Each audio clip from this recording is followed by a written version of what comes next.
सिबी में महंगाई का जिन काबू न आ सका, अशियाए खुर्दनोश की कीमतें आसमान से बातें करने लगी। शहर में महंगाई ने आवाम की कमर तोड़ कर रख दी। अशियाए खुर्दनोश की कीमतों में रोज ब रोज इजाफा होता जा रहा है, जबकि जिले इंतजामिया मुकम्मल तौर पर खामोश तमाशाई बनी हुई है। चीनी 200 रुपए में फी किलो, मुर्गी का गोश्त 800 रुपए में फी किलो फरोख्त हो रहा है, जबकि फलों की कीमतें भी आवाम की पहुंच से बाहर हो चुकी हैं।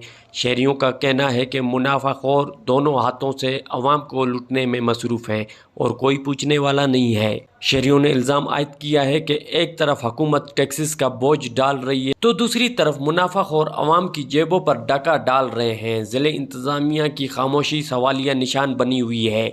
शहरियों ने मुतालबा किया है कि सिबी में फौरी तौर पर प्राइस कंट्रोल कमेटियाँ फ़ाल की जाएँ, मुनाफाखोरों के खिलाफ सख्त कार्रवाई की जाए और आवाम को रिलीफ फराहम किया जाए।